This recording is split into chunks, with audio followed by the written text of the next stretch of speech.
السلام علیکم ورحمۃ اللہ وبرکاتہ۔ الحمد للہ رب العالمین والصلاة والسلام علی سید الانبیاء والمرسلین، اما بعد، اعوذ باللہ السمیع العلیم من الشیطان الرجیم، بسم اللہ الرحمن الرحیم۔ یا ایہا النبی انا ارسلناک شاہدا ومبشرا ونذیرا لتؤمنوا باللہ ورسولہ وتعزروہ وتوقروہ وتسبحوہ بکرۃ واصیلا۔ ذی وقار سامعین،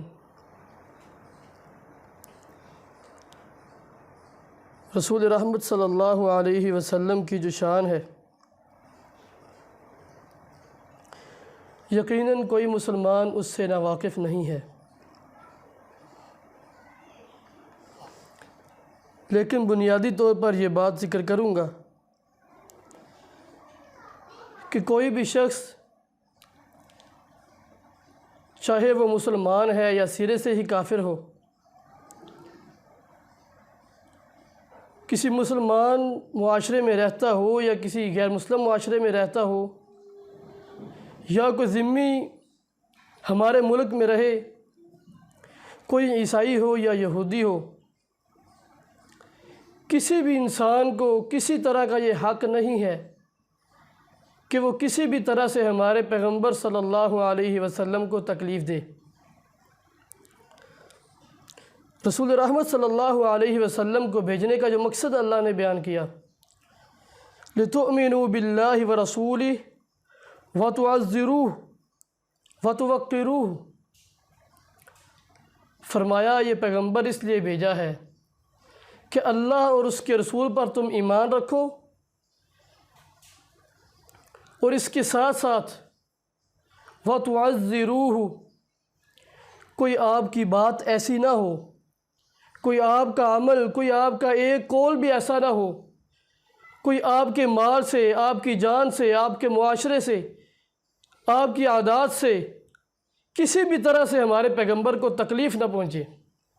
وَتُوَقِّرُوهُ، اس کا یہ معنی ہے کہ پیغمبر بھیجنے کے ساتھ ساتھ یہ بھی ہمارا آرڈر ہے کہ آپ کا صرف یہی کافی نہیں ہے کہ آپ کی طرف سے ہمارے پیغمبر کو تکلیف نہ پہنچے، بلکہ وَتُوَقِّرُوهُ، آپ پر یہ بھی لازم ہے کہ ہمارے پیغمبر کے لیے ایسے کام کرو، ایسے اعمال سر انجام دو، ایسی حرکات کرو، ایسے اقوال زبان سے نکالو، ایسے افعال سر انجام دو جس کے ساتھ ہمارے پیغمبر کو، ہمارے رسول کو سکون پہنچے۔ شان نبوت اور مقام رسالت بڑا اہم موضوع ہے۔ کائنات کے اندر نظر دوڑائیں کہ مقام نبوت وہ کیا چیز ہے، کتنی اہمیت ہے۔ سیدنا موسیٰ علیہ السلام کی جب توہین کی گئی، قارون کے کہنے پر ایک عورت نے یہ ذمہ اٹھایا کہ چلیں بھری مجلس میں موسیٰ علیہ السلام کے خلاف کوئی جملہ کہہ دوں گی کہ اے قارون، اے فرعون، مجھے موسیٰ سے بچاؤ، مجھے غلط پیغام آتے ہیں۔ اس عورت نے جب یہ ذمہ اٹھایا تو کائنات کی تاریخ یہ گواہ ہے، قرآن اس بات پہ شاہد ہے کہ اس وقت جب اس عورت نے بھری مجلس میں یہ اعلان کرنے کی کوشش کی، اسی وقت اللہ رب العالمین کی طرف سے پکڑ آئی۔ اس عورت نے یہ کہنے کی بجائے یہ کہہ دیا کہ اے لوگو، مجھے قارون کی طرف سے فلاں فلاں بات کرنے کا حکم ہوا اور میں نے اس ذمہ داری کو اٹھایا، لیکن آج میری زبان سے وہ کلمات نہیں نکل رہے۔ موسیٰ علیہ السلام پاک ہیں، وہ ایسا کوئی مسئلہ نہیں ہے۔ اسی وقت اللہ رب العالمین کی طرف سے قارون زمین کے اندر دھنسا دیا گیا، اس کے خزانے بھی دھنس گئے۔ یہ قرآن و حدیث پہ غور کریں کہ جب بھی تاریخ کے اندر دور نبوی کے اندر یا صحابہ اکرام رضی اللہ تعالی عنہم اجمعین کے دور میں یا حیات تابعین میں کسی شخص نے بھی رسول اکرم صلی اللہ علیہ وسلم کی گستاخی کی یا آپ کے بارے میں کوئی زبان سے ایسا لفظ نکالا جس سے آپ کو تکلیف پہنچے؟ کائنات گواہ ہے، قرآن و حدیث گواہ ہے کہ کائنات کے رب نے اسے ذلیل کیے بغیر نہیں چھوڑا، بلکہ رسول اللہ صلی اللہ علیہ وسلم کا فرمان ہے من سب نبیا فاقتلوہ، جو شخص کسی نبی کو گالی دے دے، برا بھلا کہہ دے، سبا کا معنی گالی دینا نہیں ہوتا، حقیقتاً یہ الفاظ، یہ جو سبا یا سبو کے الفاظ بولے جاتے ہیں، من سب نبیا، سبا یا سبو کا معنی ہے کہ جو شخص ہاتھ کے ساتھ اشارہ بھی کر دے، سبا یا سبو کا معنی اشارہ کرنا، جو کسی تنقید کے ساتھ سوالیہ انداز سے میرے کسی پیغمبر اور رسول کی طرف اشارہ کر دے، فقتلوا، پیغمبر اسلام کا یہ حکم ہے کہ اسے قتل کر دیا جائے، اسے خدا کی زمین پر رہنے کا حق نہیں ہے۔ امام مالک رحمہ اللہ تعالیٰ کے پاس خلیفہ ہارون الرشید وہ پوچھنے لگے کہ اے امام مالک رحمہ اللہ تعالیٰ، کیا خیال ہے اس آدمی کے بارے میں جو رسول اکرم صلی اللہ علیہ وسلم کے بارے میں نازیبہ کلمات بولتا ہے؟ فرمایا تم کیا کہہ رہے ہو؟ کیا مطلب ہے اس کا؟ کہنے لگے اے امام مالک رحمہ اللہ تعالی، عراقیوں نے یہ فتویٰ دیا ہے کہ جو شخص اللہ کے رسول صلی اللہ علیہ وسلم کو گالی دے اس کو کوڑے لگائے جائیں گے۔ امام مالک رحمہ اللہ تعالی غصے میں آئے، فوری اٹھے اور فرمایا کہ ایسی امت کو اس زمین پر زندہ رہنے کا حق ہی نہیں ہے جس امت کی موجودگی میں ان کے پیغمبر کو تکلیف دی جائے، گالی دی جائے۔ ان کی زندگی سے بہتر ہے کہ وہ مر جائیں، صفحہ ہستی سے ختم ہو جائیں، کہیں قیامت کے دن یہ نہ ہو کہ ہمارے گریبان مصطفیٰ کے ہاتھ میں ہوں کہ مجھے تکلیف دی گئی، آپ موجود تھے، آپ نے کیا کیا؟ میرے محترم بھائیوں، شان رسالت، مقام نبوت یہ کوئی عام مسئلہ نہیں ہے۔ رسول اکرم صلی اللہ علیہ وسلم کی ذات مبارکہ کو بارہا مرتبہ تکلیف دی گئی، آپ کو کئی مرتبہ آپ کو یہ تکلیف اٹھانی پڑی، لوگوں نے پتھر بھی پھینکے، لوگوں نے آپ کے دندان مبارک شہید کر دیے، لیکن آپ نے بدلہ نہیں لیا۔ لوگوں نے پتھر پھینکے، پھر آپ اٹھے، پھر پتھر پھینکے، اس قدر آپ کو ذلت اٹھانی پڑی، اس قدر آپ کو تکلیف برداشت کرنا پڑی، لیکن آپ نے اسے محسوس نہیں کیا۔ کیا فرمایا؟ فرمایا اللہ ان سے ہدایت یافتہ لوگ بھی پیدا کرے گا، اور ان کے لیے دعا کی۔ پھر کیا ہوا؟ دو واحد ایسے مسئلے ہیں، ایک توحید کا مسئلہ آتا ہے اور دوسرا مقام رسالت اور مقام نبوت کا وہ ایسا مسئلہ ہے کہ رسول اکرم صلی اللہ علیہ وسلم کے سامنے جب بھی خدا کی توہین کی گئی، اللہ رب العالمین کے بے عزتی کی گئی، شرک کیا گیا، آپ نے یہ برداشت نہیں کیا۔ دوسری بات، جب مقام نبوت اور مقام رسالت پر تنقید کی گئی، اس وقت بھی آپ صلی اللہ علیہ وسلم نے اس پر خاموشی کا اظہار نہیں کیا۔ رسول اکرم صلی اللہ علیہ وسلم کی دور نبوت میں آپ دیکھ لیں کہ جس مرتد نے یا جس شخص نے بھی، جس کافر نے یا جس مسلمان نے بھی، بظاہر کچھ لوگ مسلمان نظر آتے تھے، جس نے بھی اللہ کے پیغمبر کو تکلیف دی، نازیبہ کلمات کہے، رسول اکرم صلی اللہ علیہ وسلم نے فرمایا ان کو قتل کر دو۔ میرے صحابہ کون اٹھے گا؟ صحابہ اکرام رضی اللہ تعالیٰ عنہ مجمعین نے ان کو قتل کیا۔ رسول اللہ صلی اللہ علیہ وسلم کی شان کو سمجھنا، مقام نبوت کو سمجھنا، مقام رسالت کو سمجھنا، یہ انتہائی ضروری ہے۔ یہ اس کی اہمیت کا اندازہ آپ یہاں سے لگا لیں کہ رسول اکرم صلی اللہ علیہ وسلم کی جو شان ہے، سیدنا عباس رضی اللہ تعالیٰ عنہ سے پوچھا گیا کہ اے عباس رضی اللہ تعالیٰ عنہ، آپ بڑے ہیں یا اللہ کے پیغمبر بڑے ہیں؟ آپ بڑے ہیں یا محمد صلی اللہ علیہ وسلم بڑے ہیں؟ پوچھنے والے کا یقیناً مقصد یہی تھا کہ عمر میں آپ بڑے ہیں یا عمر میں ہمارے پیغمبر بڑے ہیں۔ رسول رحمت صلی اللہ علیہ وسلم کی شان کا اندازہ لگائیے۔ جناب عباس رضی اللہ تعالیٰ عنہ فرمانے لگے کہ اے پوچھنے والے، بظاہر عمر میں تو میں ہی بڑا ہوں، لیکن شان میں مصطفیٰ بڑے ہیں۔ ان کے مقام کا اندازہ نہیں ہے، ان کی شان کی کوئی حد نہیں ہے۔ میرے محترم بھائیوں، یہ رسول اکرم صلی اللہ علیہ وسلم کی شان، اس کو سمجھنا بہت اہم مسئلہ ہے۔ رسول رحمت صلی اللہ علیہ وسلم کی شان کیا ہے؟ رسول اکرم صلی اللہ علیہ وسلم کی شان کا اندازہ اس بات سے لگائیے کہ آپ کی شان کو، مقام نبوت کو اور مقام رسالت کو سمجھنا کس قدر ضروری ہے۔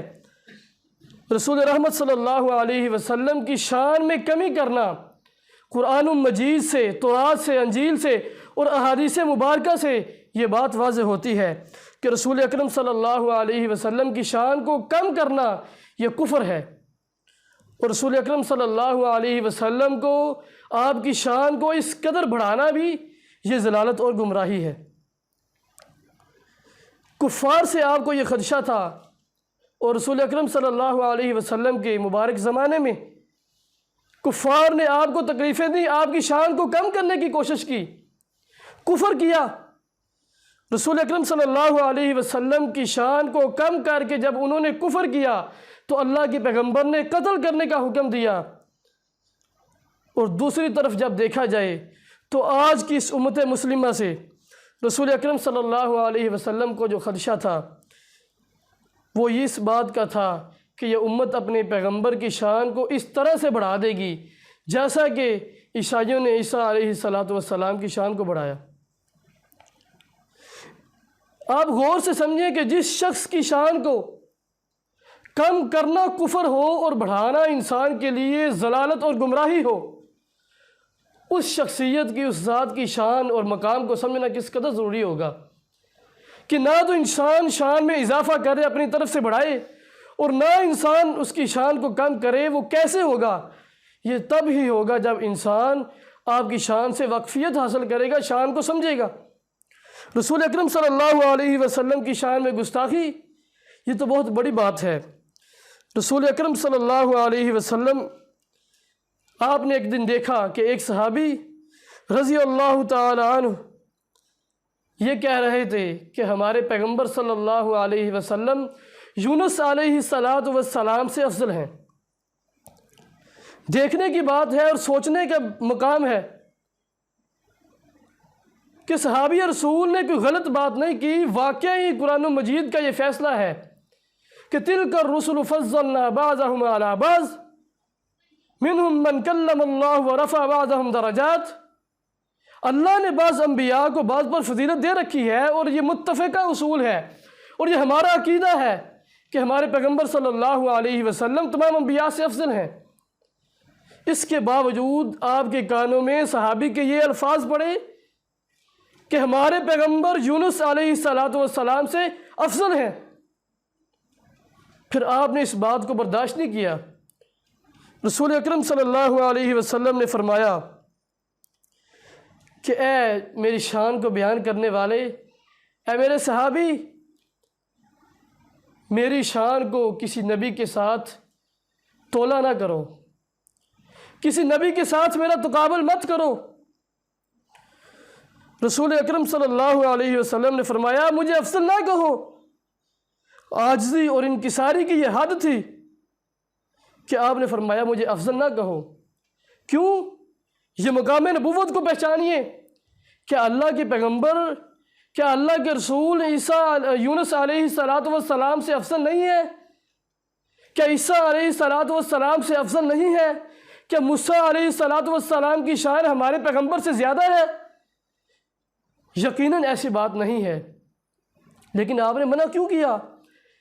کہ یہ یقینی بات ہے کہ جب ایک انسان کسی ایک ہی وقت میں دو انبیاء کی شان ایسے بیان کرے گا، دو نبیوں کی شان ایسے بیان کرے گا کہ فلاں پیغمبر فلاں سے افضل ہے، فلاں فلاں سے افضل ہے، اس وقت یہ بات لازم آئے گی کہ جب ایک کی شان کو دوسرے کے مقابلے میں بڑھایا جائے گا تو دوسرے کی شان خود بخود کم ہو جائے گی۔ رسول اکرم صلی اللہ علیہ وسلم نے ایسے کرنے سے منع فرمایا کہ میرے اور کسی نبی کے درمیان تقابل نہ کرو۔ رسول اکرم صلی اللہ علیہ وسلم نے اس چیز کو برداشت نہیں کیا۔ آپ کی شان حق ہے، آپ کا مقام ثابت ہے، لیکن آپ نے یہ برداشت نہیں کیا کہ میری شان کو سمجھنے والا کہیں یہ نہ سمجھ لے کہ شاید اللہ کے پیغمبر یونس علیہ السلام میں کوئی کمی تھی، یا اللہ نے کوئی ایسی کتاب ان کو دی یہ مکمل نہیں تھی، یا اللہ کے وہ رسول نہیں تھے، یا پیغمبر نہیں تھے، یا انہوں نے رسالت کا حق ادا نہیں کیا۔ کسی ایک پیغمبر کی آدم علیہ السلام سے لے کر جناب محمد رسول اللہ صلی اللہ علیہ وسلم تک کسی ایک پیغمبر کی توہین کرنا، کسی ایک پیغمبر کی تنقیص کرنا، کسی ایک رسول کی شان میں کمی کرنا، کسی ایک نبی کی شان میں گستاخی کے کلمات کہنا، میرے محترم بھائیوں کسی بھی شخص کو اس بات کی اجازت نہیں ہے۔ اور ہر وہ شخص جو کسی بھی پیغمبر کے بارے میں توہین آمیزہ کلمات کہے گا اس کو اسلام سے خارج قرار دیا جائے گا، اس کا خون حلال ہو جائے گا، اس کا مال حلال ہو جائے گا، مباح الدم قرار دیا جائے گا۔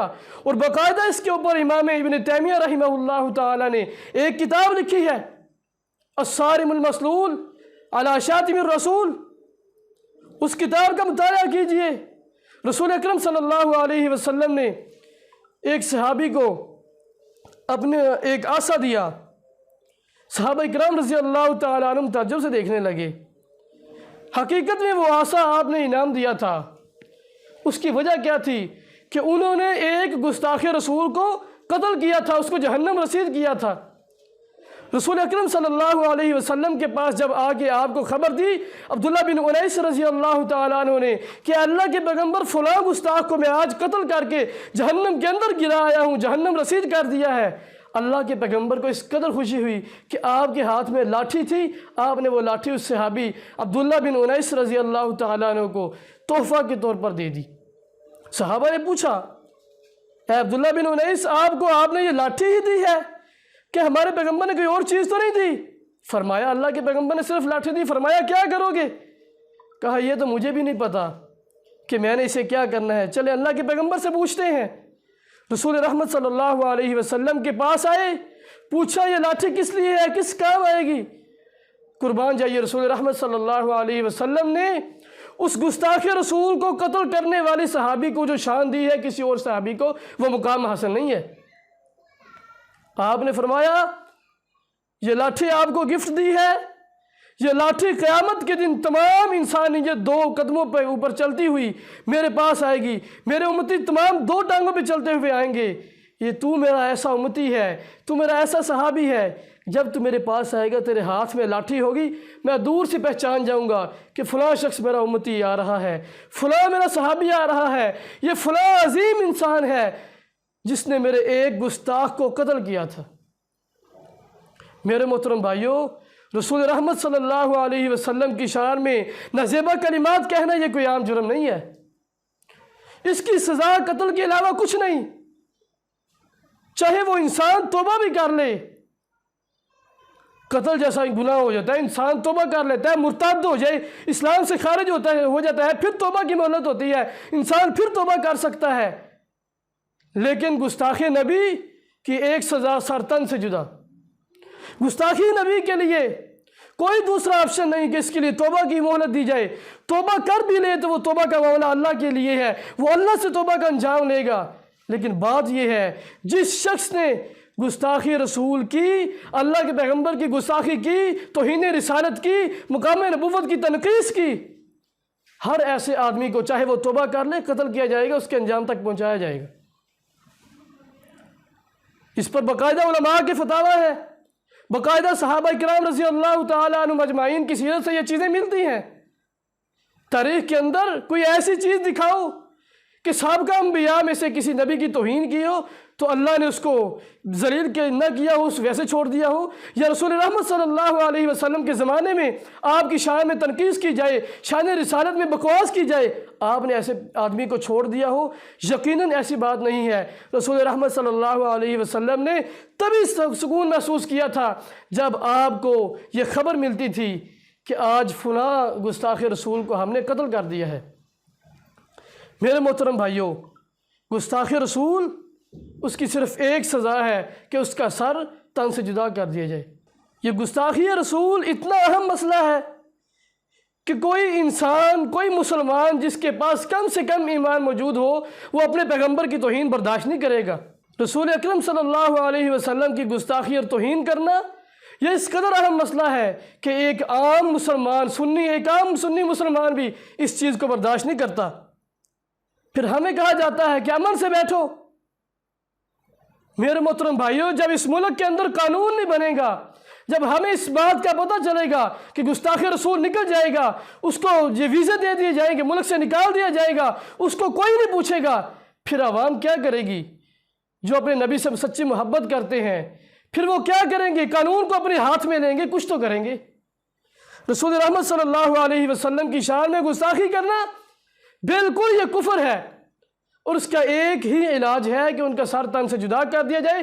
اس کی دوسری سائڈ پر ایک بات بھی سمجھیے کہ اس طرح سے جیسے پیغمبر صلی اللہ علیہ وسلم کی شان میں گستاخی کرنا کفر ہے، اور دوسری سائڈ پہ اگر دیکھا جائے پیغمبر رحمت صلی اللہ علیہ وسلم کی شان میں اضافہ کرنا، آپ کی شان کو بڑھانا، اس قدر ضلالت اور گمراہی ہے۔ اس بات کو بھی سمجھ لیں۔ آج ہمارے معاشرے میں آپ کی شان کو ایسے بڑھایا جاتا ہے۔ رسول رحمت صلی اللہ علیہ وسلم نے فرمایا، لا تطرونی کما طرد النصارى، عیسیٰ بن مریم، کہ میری شان کو اس قدر نہ بڑھاؤ جیسا کہ عیسائیوں نے عیسیٰ بن مریم علیہ السلام کی شان کو بڑھایا۔ رسول رحمت صلی اللہ علیہ وسلم کی زندگی مبارکہ سے اس بات کو دیکھیں کہ رسول رحمت صلی اللہ علیہ وسلم صحابہ کے پاس آئے، شان آپ کی وہی ہے، مقام آپ کا وہی ہے جو صحابہ نے بیان کیا، آپ کی شان وہ ہے جو قرآن نے بیان کی ہے، آپ کی شان صرف اور صرف وہ ہے جو حدیث میں آئی ہے، اس کے علاوہ اپنی طرف سے شان نہیں ہے۔ یہ کون سی شان ہوئی کہ ایک کو داتا کہہ دیا، ایک کو مشکل کشا کہہ دیا، کسی کو گنج بخش کہہ دیا؟ پھر جب پوچھا جائے بڑا کون ہوتا ہے؟ جی داتا بڑا ہوتا ہے، مشکل کشا بڑا ہوتا ہے، نبی کا مقام تھوڑا ہوتا ہے۔ پھر اس کے بعد پوچھا جائے آپ کے رسول کون ہے، آپ کے نبی کون ہے؟ جی محمد الرسول اللہ صلی اللہ علیہ وسلم۔ جب یہ پوچھا جائے کہ داتا کون ہے؟ علی حجویری ہے۔ بتاؤ داتا بڑا ہوتا ہے یا رسول بڑا ہوتا ہے؟ علی حجویری بڑے ہیں یا اللہ کے پیغمبر بڑے ہیں؟ اس سے بڑھ کر پیغمبر کی شان میں گستاخی کون سی ہو سکتی ہے؟ یہ حقیقت میں شان بڑھائی جاتی ہے، یہ آپ شان بڑھاتے ہیں، حقیقت میں یہ شان کم کی جاتی ہے۔ اور رسول رحمت صلی اللہ علیہ وسلم کے پاس صحابہ نے کیا کہا کہ آپ ایسے ہیں جیسا کہ آپ کی طرح کسی ماں نے جنا ہی نہیں۔ آپ خاموش رہے۔ پھر صحابہ کرام رضی اللہ تعالیٰ عنہم اجمعین نے کہا کہ اللہ کے پیغمبر، آپ اس قدر حسین ہیں کہ آنکھوں نے آپ جیسا دیکھا ہی نہیں۔ آپ خاموش رہے کہ آپ کی شان میں کوئی شک نہیں۔ پھر آپ کو کہا گیا کہ آپ جیسا کسی ماں نے جنا نہیں، تو آپ خاموش رہے۔ پھر آپ کے ناخنوں کو اٹھا کر بطور برکت رکھا گیا، آپ کو اس چیز کا علم تھا، آپ خاموش رہے۔ پھر آپ نے اپنے بال مبارک کٹوائے، صحابہ اکرام رضی اللہ تعالیٰ عنہم اجمعین نے آپ کے بالوں کو سمیٹنے کی کوشش کی، بطور برکت اپنے پاس رکھا۔ آپ خاموش رہے، یہ آپ کی شان ہے، آپ کا مقام ہے۔ لیکن دوسری طرف دیکھیں کہ ایک انصاری کے ولیمے پہ جاتے ہیں، انصاری کی شادی پہ جاتے ہیں، رسول رحمت صلی اللہ علیہ وسلم نے دیکھا کہ بچیاں دف بجا رہی ہیں، اشعار پڑھ رہی ہیں، خوشی منا رہی ہیں۔ بچیوں نے جب دیکھا کہ اللہ کے پیغمبر تشریف لائے، کہہ دیا کہ ہمارے درمیان وہ پیغمبر موجود ہے، وہ رسول موجود ہے جو کل کی خبریں جانتے ہیں۔ کیا اللہ کے پیغمبر نے اس چیز کو برداشت کیا؟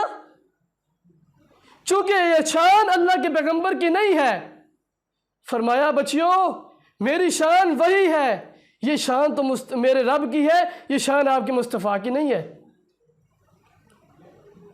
پھر آپ نے کہا کہ عالم الغیب کون ہے؟ وہ اللہ ہے، ایسے اشعار نہ کہو، رک جاؤ۔ آپ نے فوری منع کر دیا۔